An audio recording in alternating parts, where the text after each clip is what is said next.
Hi everyone, this is Dave from Geekanoids and this is my review of the 2013 Google Nexus 7.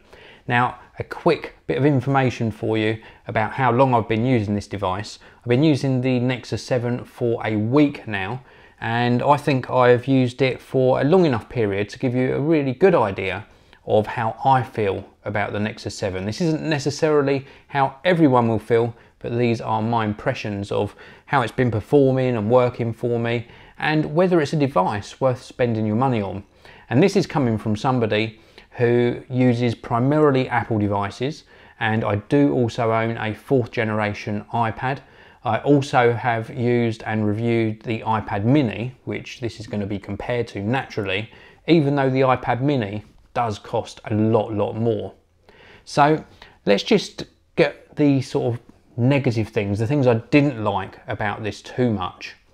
And the first one is the battery life isn't fantastic. It's still very good. Google claim that the battery life on the new Nexus 7, even though it's got a slightly smaller battery than the previous generation, should still get you around about 9 hours of use. Now, on my first charge, I got around about 8 hours of use. On my second charge, I got just under 7 hours, and that was using it really heavily for things like gaming, a lot of gaming, and also watching videos back on the YouTube app. And about maybe 7.5 hours on that particular use. And on the third charge, I actually managed to get 8.25 hours of use. So if you think of the battery life on this as being between 7 and maybe 8.5 hours of use, if you left it sitting on your desk a lot, then you might well get the claimed 9 hours. So that's the only real negative I could really tell you about this. The speakers on the back, this is me being really picky. There are speakers on both sides. You can see just there's the speaker grills, and also on the bottom edge there. The speakers are very good, but they're not the best I've heard. They go plenty loud enough, but they just sound a little bit sort of weak. That's me being ultra picky. They are comparable, however, to the iPad sound. No better, no worse. Where this really does win out though is in the screen. And the screen is absolutely fantastic. The resolution of this 7-inch screen is 1920 by 1200. So it's a full HD IPS display. The actual pixel density is 323 pixels per inch, and it is very clear indeed. Just an awesome display. In a device like this, I'm going to keep referring to the price point because it's around about the £200 mark in the UK, around about $200 in the US, depending on what model you go for. And at this price point, to get a screen like that is fantastic, absolutely fantastic. The positives keep on coming as well, and it really is a good device. It has impressed me. I've been doing some gaming on it. I mainly tested it playing Riptide GP2, so the latest version of Riptide, and it's super responsive, a really nice immersive gameplay, handles the graphics in the game really well, and it's just fun. It's fun to pick up a tablet of this size and actually play games on it. The screen is just the right size for playing games like Riptide and a lot of other games as well. The sound during the game, you seem to forget that it's not quite a sort of audiophile quality sound. You just really enjoy the experience. The quad-core processor in here does games a big favour, and the GPU obviously. They really do go along at a good rate, and I've been very pleased with the gaming experience. I've also been using this for my emails and social networking. Not quite as impressed with it when using it for things like that, and that's in direct comparison to something like the iPad mini or indeed the larger 4th generation iPad, and that's probably down to just the applications. The Twitter apps on here are okay, but I'm used to using Tweetbot on my iPad. The Gmail map again is okay, but I'm used to using the Mail app on my iPad, and they work fine, don't get me wrong, but just the apps in combination with this particular format screen, which is obviously widescreen as opposed to the sort of squarer format on the iPads, doesn't lend itself quite so well to sort of productivity. So replying to emails, again, fine typing them out, but it just seems all a bit sort of squashed up. But for actually consuming media, this has been absolutely fantastic. Again, I just mentioned the game, that Riptide game, that really did impress me. And watching back YouTube videos as well. Now, you know that I produce a lot of YouTube videos. Well, going into the YouTube app and watching back content on this screen, we've got a nice viewing angle. Again, not superb sound, but nice sound. And the actual clarity of the picture is absolutely brilliant. So for watching back videos, which I did a lot on in my time with the Nexus 7, has been very, very impressive indeed. Now I want to touch a little bit on actual build quality. For those of you who have watched the Geekanoids channel for a long time, you will have seen my coverage on the original Nexus 7. And I had issues with the build quality. In fact, mine sort of came apart a little bit and didn't work particularly well. I ended up returning it for that reason. With this new Nexus 7, Asus has done a really good job, a fantastic job in fact. I do find it a shame that they lost the dimpled effect on the back. Instead they went for this sort of smooth, sort of rubberized type finish. But the quality of the back, and it's not a fingerprint magnet, you can see there, no marks on the back, very, very good. It doesn't pick up dust or anything. They've just done a really good job on the material they've used for the back. So good job Asus on that.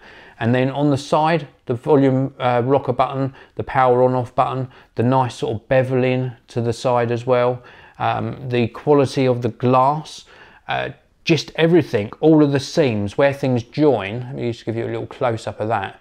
Where things actually join up, they just really do meet in all the right places, and it feels like a nice solid device. It's got a nice weight to it, a nice balance to it as well, so it feels just really nice in the hand. Now, one of the things that they did do with the new 2013 Nexus 7 is they made these bezels down the side a lot thinner. They kept them more or less the same top and bottom, but on the side there's a lot thinner, so the screen goes almost edge to edge, so it looks a lot nicer aesthetically, but it also means it's a lot easier to hold. Medium-sized hands, and I find it really comfortable to hold. Just one-handed, I might be reading a magazine or a book on it, and it just is the right size to hold. And because of the weight as well, if you're laying down in bed using it, again, not an issue holding this weight tablet for a long, long time. The Play Store, we're going to touch on the apps. The App Store for Apple has got probably too many apps, I would say. There's so much choice that sometimes it is hard to find things. The Play Store, the Google Play Store, has got so much better over the last few years, but it is still lacking a tiny bit in tablets. And when they discussed this, they said that with this latest iteration of Google Android, that they would have improved the way you can discover tablet apps. And yes, that is true to a certain degree.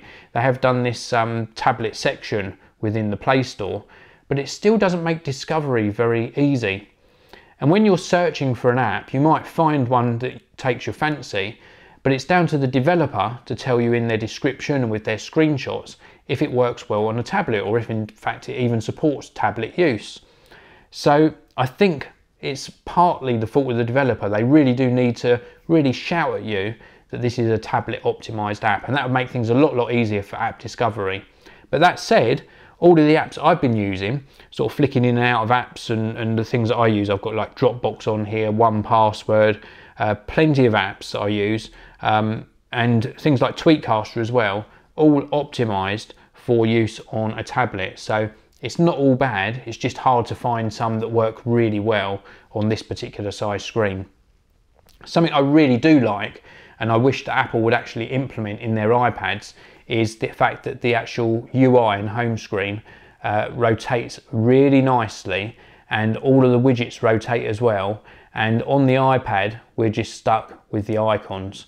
I like the fact that we can offer up richer content and everything sort of switches around nicely. I do like that a lot. Yeah, I know that iPad rotates around, but I just like the way that things just look a little bit richer on Google Android. I think that's a real positive point for the platform as a whole. I don't think we're ever going to get that sort of implementation of widgets on iOS, so don't hold your breath for that. But if you want something a little bit different, then this could be the tablet for you. Now, I've mentioned throughout this review price point. I'm going to come on to that in a short while. Before I do, I just want to talk to you about sort of connectivity. Now, this is the Wi-Fi only version. I've had no issues with Wi-Fi, no dropouts or anything like that. All of my apps that I had on previous devices auto downloaded and installed on the device. So restoring my previous experience on Google Android, absolutely fine. So really pleased with that. And now we're going to talk about price. Now, I'm not going to go into specifics because it varies from country to country and where you buy it from, but around about sort of $200. When it comes to the UK, around about £200 for the entry level model. And for that you get 16 gigabytes of storage, no external storage, Wi-Fi only. There is a 3G model coming out, but we haven't got the details of that yet, or even the release date.